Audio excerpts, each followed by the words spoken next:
Oh, hey there. Welcome to the next part in this Pyramid Head cosplay build series. And if you saw the last episode, looks like we finally made it out of those apartments.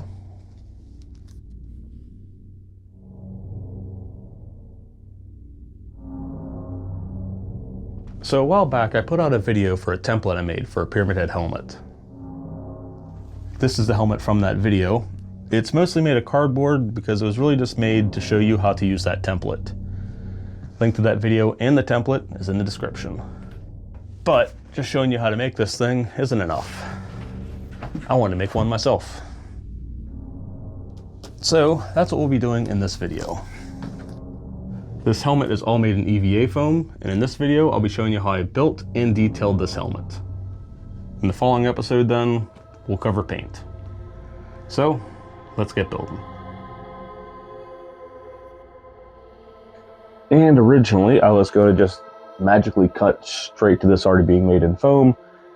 I figured before I glue it all together, I might as well do a little explaining, because one thing I did not go into detail in that video was angle cuts. What I have here on the computer is a 3D model from Silent Hill 2 of Pyramid Head. Right now I have it in wireframe view, just so I can double check some of those angles before I did all my cuts. And one thing that I did notice is that this helmet doesn't have anything greater than a 45-degree angle. What that means is that when it comes to cutting your angles with foam, you're almost always going to have a single straight cut matched up with an angle cut. That will give you a 45-degree angle cut, or bend, seam, whatever. If you were to do two flat surfaces cut together, you would have a flat surface cut. If you were to do two angle cuts together, you would have a 90-degree angle cut. And if you were to do angle cut and a straight cut, that would give you a 45. So when I say this helmet only has 45-degree angles, what I mean is that everything that's going to be butting up against each other is going to be a combination of a flat cut and an angle cut. Also, I'm congested again. I never seem to not be sick, so let's do some movie magic and put this whole thing together so I can actually detail like I plan to do in this video. Yes. I made the template for this helmet back in October, right around the release of Silent Hill 2 Remake. I based the measurements off of some of my Pyramid Head statues. Template for that is free on my website, links in the description. This template is only for the front and one side. For the other side, all you need to do is just flip the template.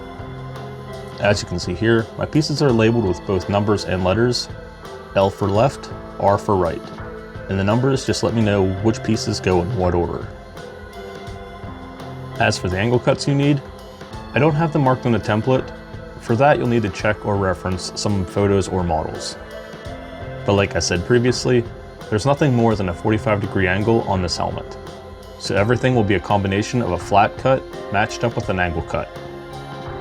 The helmet and trim going around will be an inward angle cut to wrap it around. And where the bottom trim and helmet meet, that will be an outward angle cut to flare the trim out.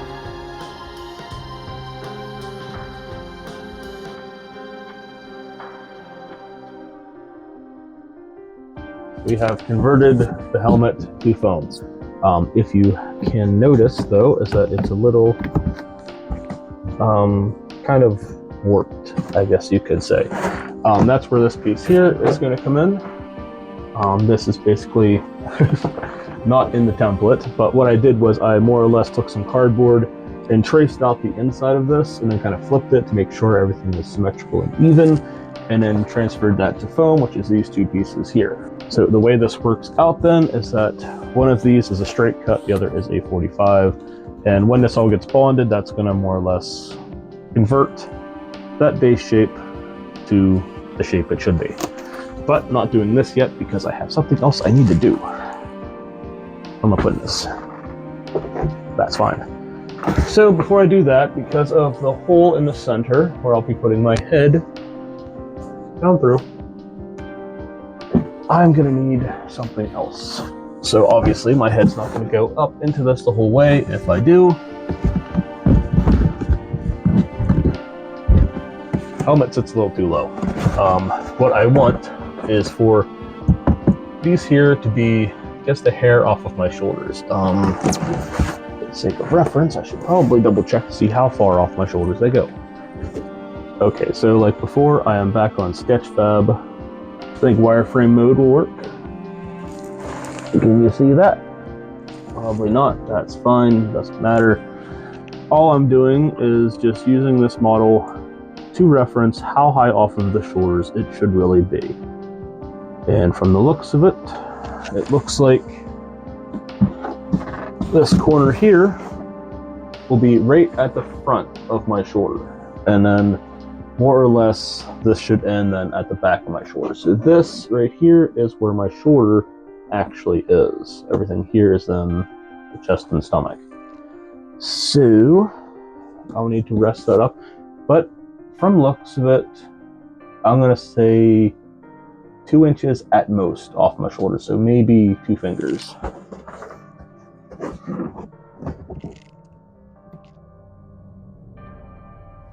Jumping in real quick, I cut a portion of this video out. Long story short, I had built a cap for the inside of the helmet, but I eventually ended up taking all that back out and redoing it later in the build. But I didn't want you to feel like I was cutting content out, so that's the explanation. There will be a new cap put in the helmet after paint. So back to the build. I chose to use gap filler to fill in the top of the helmet for a few reasons. One, when it's fully cured, it's hard and sturdy, so using it to fill in gaps around the top of the cap will help secure the cap in place. The alternative would be to glue a ton of random pieces of foam inside the helmet, which could add some unnecessary extra weight in comparison to how light the gap filler is. This stuff does take a few days to fully cure, but for me, my day was almost over, and I worked the next few days anyway. Okay, our expanding foam is now nice and whatever in here. Now for a part I did not want to do. At least not yet, but I am going to have to attach this bottom piece on now. I wanted to wait until this stuff dried so I could kind of carve out any kind of excess I'd have and do any extra bull crap inside for the sake of fitment and harnessing.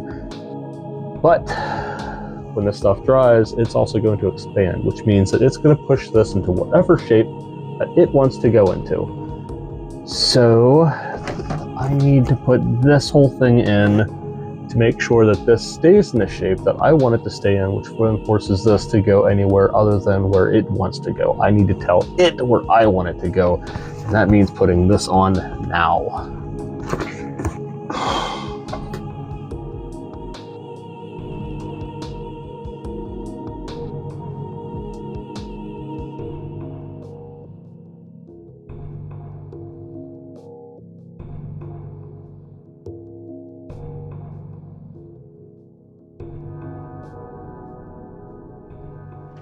Up next is the airbag on the side of the helmet.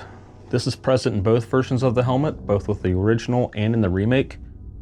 The only major difference between the two is that in the remake, it's slightly more deflated. I will be cutting all this back out again from the pieces that I had just put back together. But before I do that, I'll first have to figure out where this small piece of trim is up top, because the airbag starts from that point down.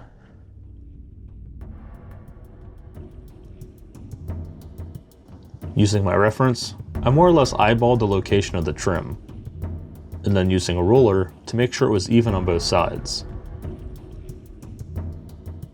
With that all marked up, I sharpened my knife and cut the side out.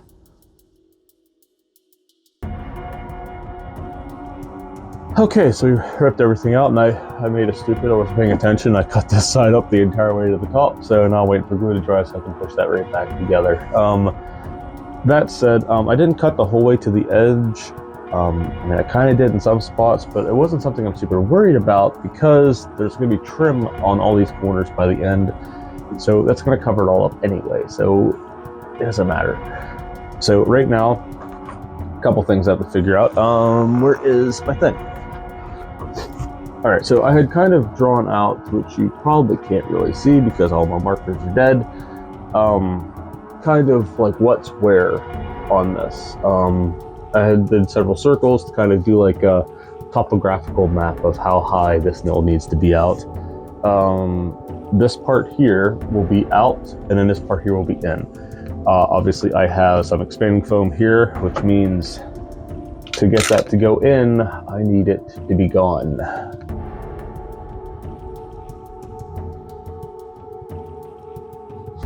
Okay, that's all that matters. As long as it's out of the way, that's all that matters. Okay. Now with that done, obviously I can't just take this piece here and form it to shape, because once you start forming it to shape, obviously this will come out, which means these are going to come in. So the best way to say is this comes outward, these are going to get pulled in, because obviously you're only working with the shape you have.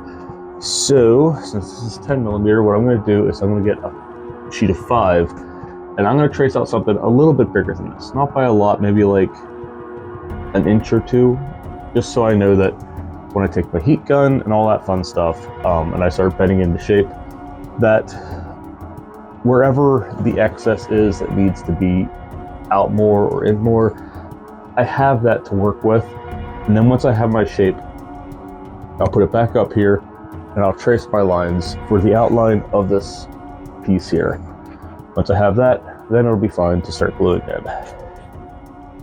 Yeah, where's my foam? So I found some scrap 5mm foam that was large enough to use and traced out my original piece, giving it some extra space for the next step. Before I started bending the foam to shape, I took one of my markers and kind of drew where I wanted the bends to be, so I had some kind of a guide to work with. After that, I brought up my trusty heat gun and started warming up the foam.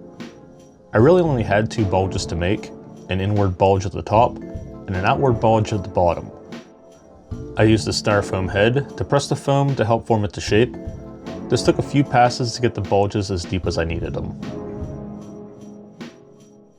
Once I had my 2 bulges, I taped the piece to the helmet and traced the outline from the inside. I figured this was a better option than guessing from the outside, because at least from the inside I could feel the outline. And to be safe, I did this in a few passes, whittling down the edges until I had something close to what I needed. Okay, the glue is now dry. I'm going to attempt to put this all on. If you've already been watching, you've probably already noticed it, but there's a lot of obvious gaps here and there in the corners. There's absolutely no way that I was going to get all of these weird bends and then line it up and then still somehow get it all to match perfectly, especially considering all of this is kind of enclosed up here and I had to just kind of guess. So I got it wrong. Not terribly wrong, but just a little bit, but that's okay because of 2 reasons. One, once this is in, I'm going to be kind of cutting into it and stuff and adding foam clay to kind of make some ripples, and I'll just add foam clay in those spots. And then on top of that, there's also the trim, which will then also hide all that, so it doesn't hurt that much. Anyway, let's give this a try. How bad am I gonna screw this up? Probably pretty bad.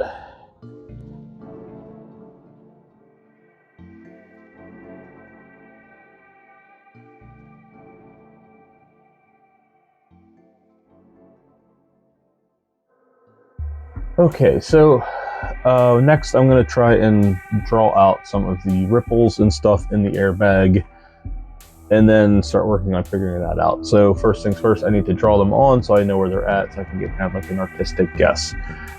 This is where I start getting conflicted on my sources, because originally and still the end product is going to be based on the Silent Hill 2 version. They're both Silent Hill 2. The real Silent Hill 2 version, not the remake. And in that regard, they changed a lot about Pyramid Head as well. But as for right now with the airbag, it's more deflated in this one. The upside is that I can see the details on this a lot better than in the original. So yes, I believe the placement of the tube is the same on both. Only reason I know that is because I have been going back and forth constantly, and I have several tabs open as well for reference as well.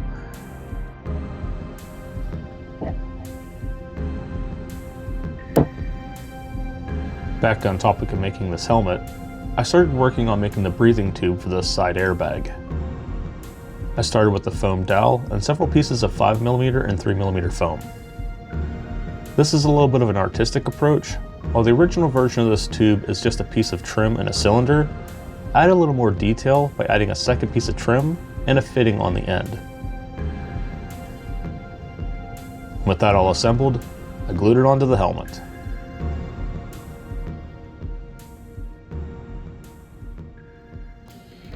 And finally, the foam clay stage. I started by cutting out the lines I had drawn to help accent some of the ripples in the airbag. With these pushed in and out, I then stuffed those openings with foam clay to help it hold its position.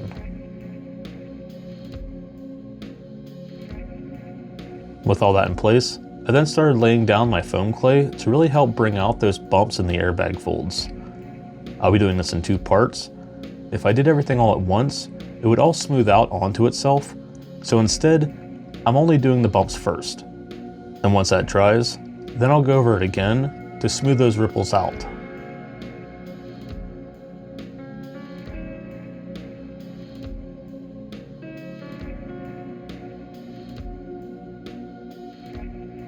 Okay, so it has been a few days. I'm finally off work again, and the first pass of foam clay is dry. I believe I tried showing some of the details up close, but you can see how it really smooths itself out by the end, especially right here around the exhaust pipe. Before each of these corners, you can kind of see the line. That was a very clear indentation, and now it's very smooth. There's still a little bit of a bump there, so when it comes to doing any actual sculpting with foam clay, it's kind of hard because a lot of that stuff really smooths itself back out. So what I'm gonna have to do now is probably do a second pass now, just to kind of fill in some of these uneven seams. And so began round 2 of foam clay.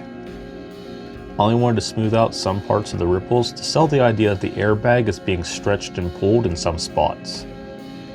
So to do this, I hand rolled out some foam clay into thin dowels and placed them along one side. I then got my hand wet and smoothed that foam out. The idea was that if it was drooping down, I'd add foam clay to the top so that the bottom of the ripple looked like it was about to roll and fold. That way, it sells the look that the bottom of the fold is where the weight is.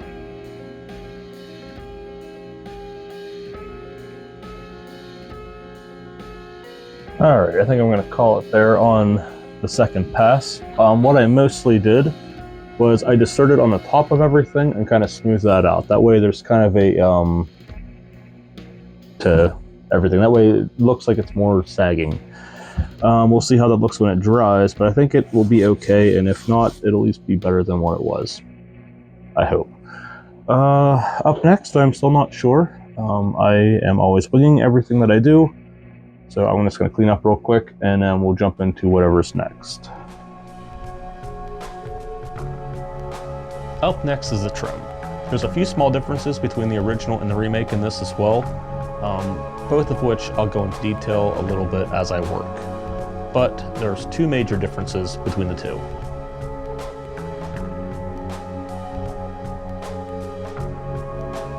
In the original, the trim on the front is mostly just on the sides with a tiny little bit of trim down the front. And then in the remake, they took that full width from the sides and also put that in the front. It made the front of just a little bit more narrow.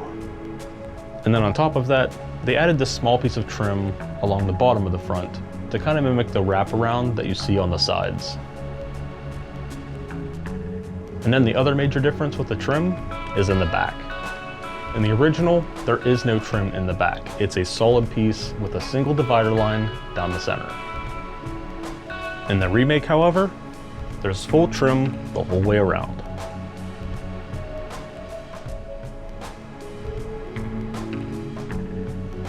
They're mild differences, but now you know. Anyway, back to the build. Hey, you gonna finish all that? And now for the part I hated the most, the trim. If you still had your template printed out, then this process would be 100 times easier, because you could just use that to create your trim. But for me, I didn't have that, so I had to use painter's tape. And not once, but twice, I ended up clumping up my tape and having to start all over again, and that was just for the first piece. To get the size and shape of the trim, I referenced the 3D model from in-game. The trim on Pyramid Head's helmet isn't the same thickness all along the whole thing. Some ends start thicker at one corner and then get thinner along as they go. For the front, in the original version, there's only a very thin strip of trim. This is another small design change in the remake, as they made it wider. What that did though, was make the front panel look more narrow. So I kept with the original and made thin strips for the front trim. And then I just continued this process as I worked my way around to the back.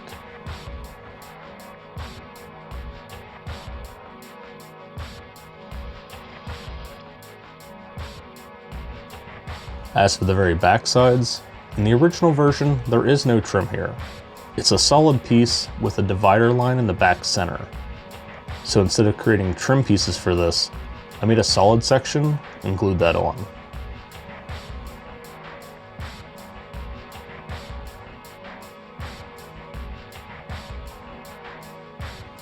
Up next was the helmet's peak. I kept using the same thickness of foam and freehanded this so that the trim would continue to the tip.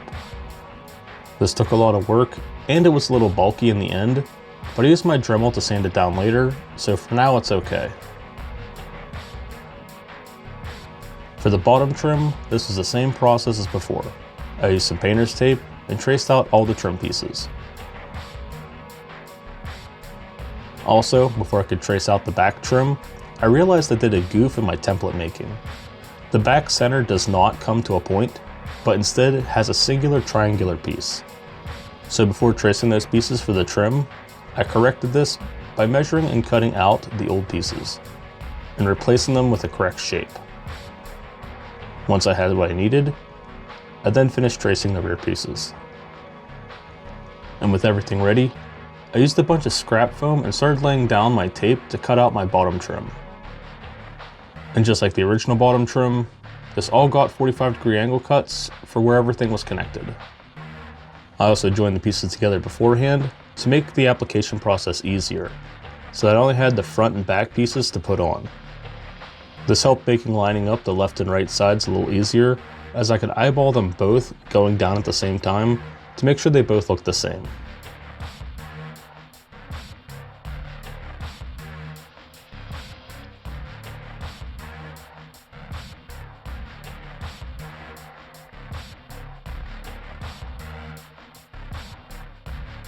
And the last bit of trim to be made was at the top.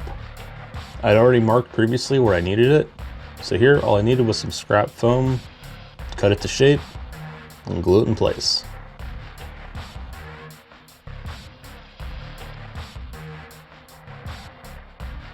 Before moving on, I brought out my Dremel again and cleaned up the edges once more for the new layer of trim.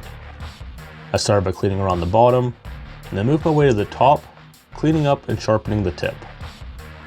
For the tip, I just followed the edges of the trim to kind of get the peak to match, so that the flow is seamless, or at least as seamless as it could be for now.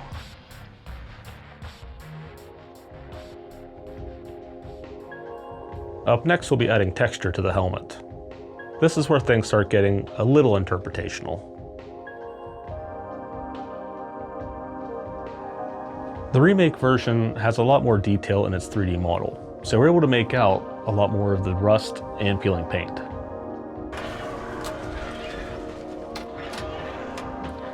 Now in the original version, you could say it's also rust on the helmet, and I think that would be a valid take. But in the original, his helmet's a lot more glossy and shiny, which to me rules out the idea of rust. Granted, a lot of these monsters in the original games all had a very glossy and wet look to them. especially if you watch those old Art of Silent Hill videos.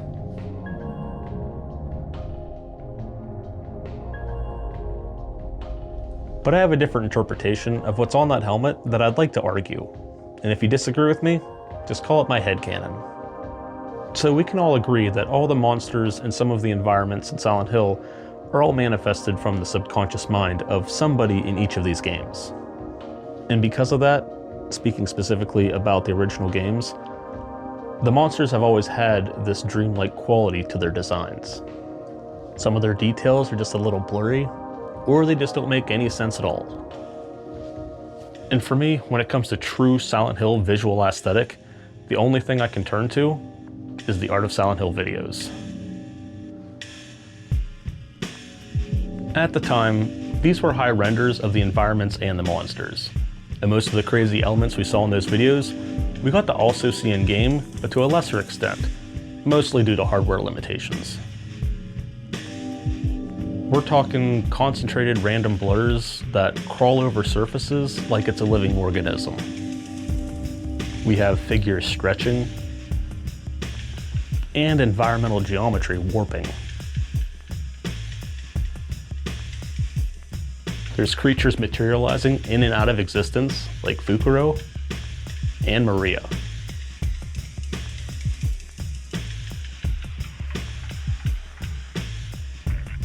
These dreamlike creatures and environments are spawned into reality from the subconscious mind of an individual. They aren't finished or complete in their material form. They don't make sense because they're not natural. Any resemblance of a natural material would simply be an imitation, a recreation of something that it's not. Be it his leather apron or his metal helmet, whatever those materials are, they're just an imitation, manifested into reality. And to me, adding natural elements to these creatures, like rust, robs them of that uncanny surrealism that they are. It resembles the bubbly texture of rust, but this material hasn't been around long enough to oxidize. It's an imitation. It's more than just an aesthetic. It's how I interpret the reality of these creatures. And that's why I prefer the original over the remake. To me, it's not rust, but a dreamlike surrealism. Kind of like a Francis Bacon painting brought to life. And considering I'm texturing this thing with foam clay, I guess that's kind of fitting. Anyway, back to the build. Up next was foam clay again. I originally just wanted to clean up some seams around the trim, but inspiration kind of hit me when I was trying to spread this stuff out, and I was really liking the texture it was leaving behind because it reminded me of the texture work in the in-game model. So I kept adding small bits here and there around the trim and smoothing them out. The more I added, the more I liked it. And because I liked it so much, I decided to do it all over the helmet. My goal was to mimic the pattern of the original texture work on the helmet. Obviously there was no way I was going to get this exactly the same, but instead I tried to mimic where the concentration was. I hit up every piece of trim and flat surface, everything except for the airbag on the side.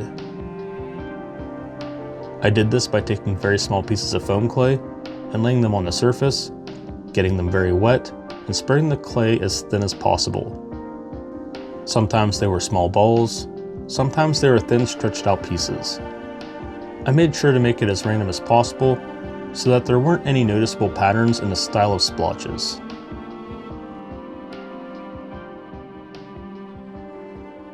Okay, I am back from taking a little break, and our foam clay is mostly dried. Yeah, looks amazing. No, I completely forgot. I'm over here talking about all the things I want to do and all I want to add, and I completely forgot about the pieces underneath here. So I need to make them too. Fortunately, what I do have is still my cardboard template that I had made for this whole underpiece bit right here. So I'm going to use this to kind of figure out something, and we'll do that. I don't remember if I had this in the original template. Granted, I've been going through so many modifications at this point. I don't know. doesn't even matter at this point. But yes, that's what we're going to do. I'm going to try and make those little bottom flap thingies that are underneath the bill of the helmet.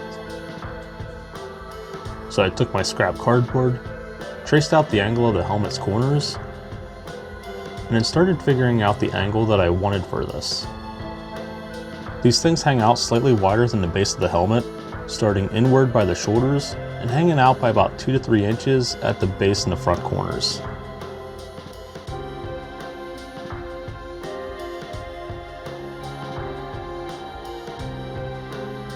Once I had that figured out, I transferred that to foam, cut it out, and glued the two pieces together. I also gave their seam a 45-degree cut, since they don't hang flat from underneath the helmet, but rather protrude out and down. And from there, I realized just gluing that to the base of the helmet would look a little plain. So I grabbed some 5mm foam and mocked up a lip for them. This will also help make the piece a little easier to glue to the base of the helmet.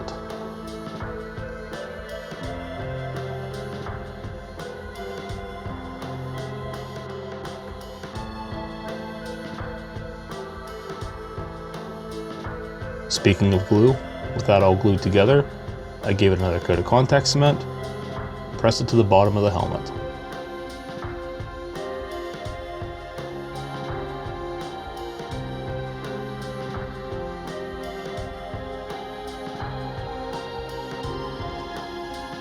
It looks pretty good.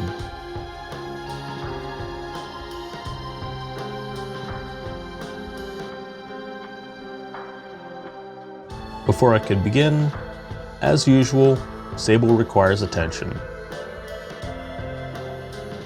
I like to pull up a second chair for her because she likes to be beside me all day, so she gets her own craft chair.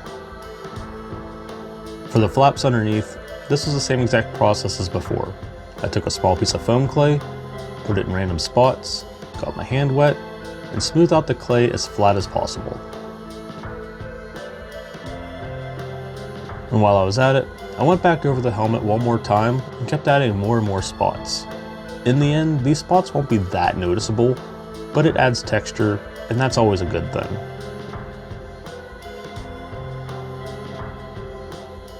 Okay, I am going to call it quits on this phase. There's a lot of splattery gunk. I can probably still add more, obviously, but for now, this is done. On to the next step. Up next was the airbag in the back. This was super easy to do. Only thing I needed was a bunch of shopping bags. To make this template, I stuffed a shopping bag full of other shopping bags and taped it under the helmet. Once that was semi-secure, I then covered it in tape to start making a tape template. This first step was just to get it to hold shape. Once that was all taped up, I wrapped the bag up in plastic wrap to begin my tape template process. I wrapped it up a few times and then started layering tape over the plastic wrap. I would have used duct tape as it's more elastic and thinner, but I was still out of it, so painter's tape was what I had to work with.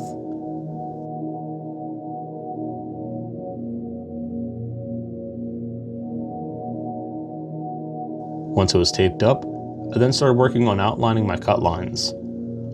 This was all guesswork. I just marked where I thought would be a good place to cut the foam to lay this all flat. And of course, Sable wanted to partake again. From there, I cut the tape template free and worked on laying the pattern down flat by making relief cuts in any parts that bulged up.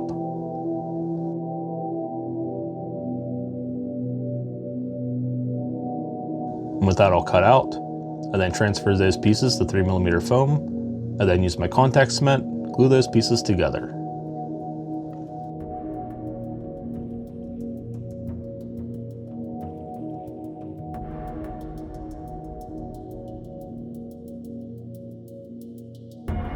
Yeah, for the most part, it turned out okay. I think only one spot that I should have thought better of was this corner here. It's a little polygonal, but I think it'll be fine. I have not tested it out. Now, as far as me trying this on, I don't know yet, but I think I originally wanted this almost flush with the back. So I don't know why this airbag makes me think of the Grenier from Warframe. Okay, so it doesn't seem too bad. I will have to, you know, I'm just gonna do that now. Where is a marker? If I have any that still work. Alright, I think that'll be fine. You can see that. That's a lot I gotta cut off right there. So I'm gonna be cheap. Lazy. Both. And I'm just gonna do it both at once. There. Then even if I don't stop, oh my god. Then even if I don't seal this back up, I can always stuff this too with something. Make sure it has a little bit of something, maybe some, I don't know, have to see what I have. Maybe some crap fabric or something. Wow. Oh my god, go to hell.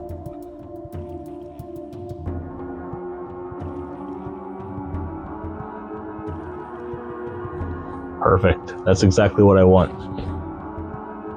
Placement's right, height's right, fit's right. Now I just gotta, well, I can't glue it in place yet. But I guess what I can do is get to work probably doing something with it though. So I'm gonna figure that out and then do whatever. Gave the airbag a quick pass with my Dremel, and then moved on to making the hose fitting.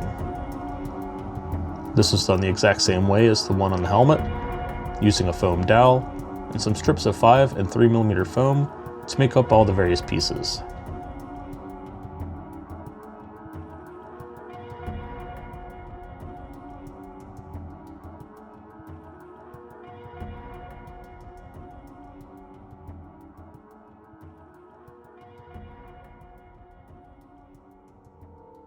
And from here, there's only one thing left to do.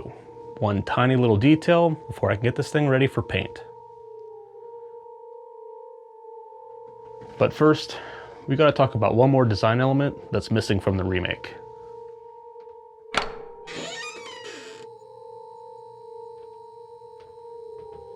Did you know Pyramid Head had a tongue? In the apartment building, if James gets too close to Pyramid Head in the staircase, and Pyramid Head cannot use his great knife, what he'll do instead is grab James by the throat and lift him up. What happens after that is the front panel in his helmet will slide open, and a large black tongue will come out and try to get James. Technically, it's not really a tongue. I believe even Masahiro Ito has said before that it's more of an appendage than anything else.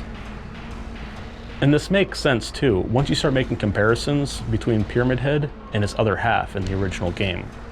His yin to his yang, Maria. For starters, both of their aprons have the same exact texture. And they both wear white gloves with webbed fingers. The pillow around her head is actually a pyramid. And what comes out of that pyramid-shaped pillow? A black tentacle to pick James up and strangle him. This is the same exact tentacle that Pyramid Head has. There's so many subtle connections between these two creatures' designs in the original game because of how closely tied they are to each other in the story. It's something that the remake either forgot about or just flat out ignored. Which is why I was so hesitant about adding this bit of detail to the project myself. It's become so forgotten by modern audiences that no one would even know what it was if I did include it. And that's kind of frustrating as a longtime fan of the original game. So I didn't include it. But Pyramid Head does have a second tongue right up here at the top of the helmet. Right in the corner of the mouth that opens up from the side.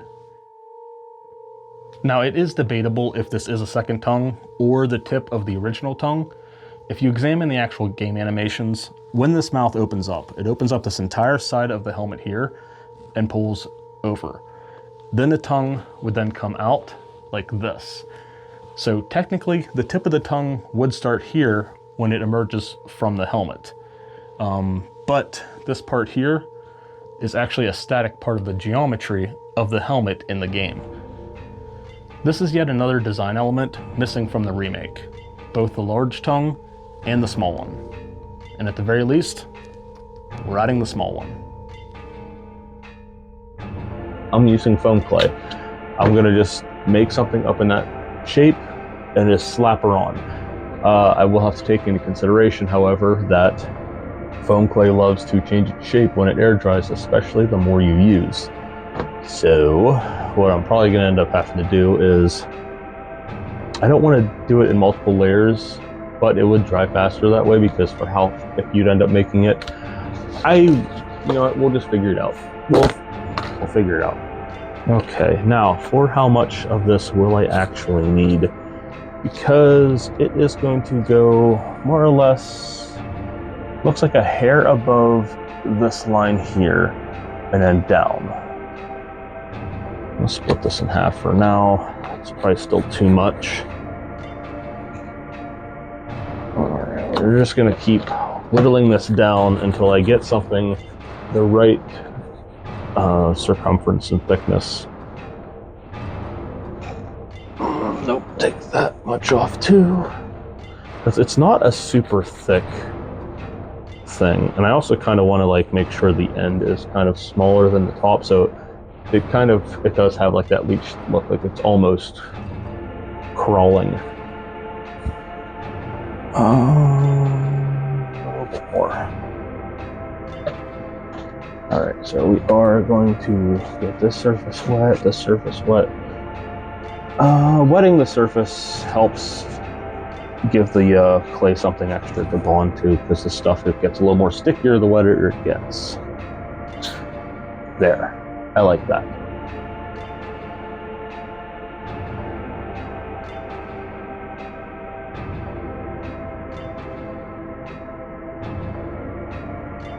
And from there, I had to let it sit for a few days to let that foam clay dry.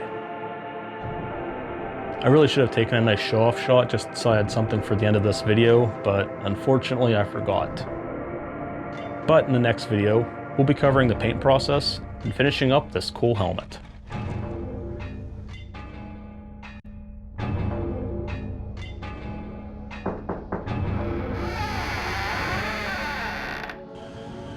Oh, it's that guy James again.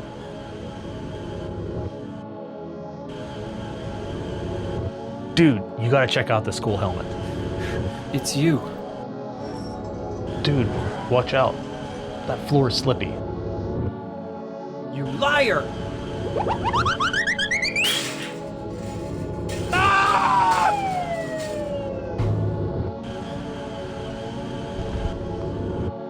Man, I hope he's okay. Well, anyway. I'll see you in the next one.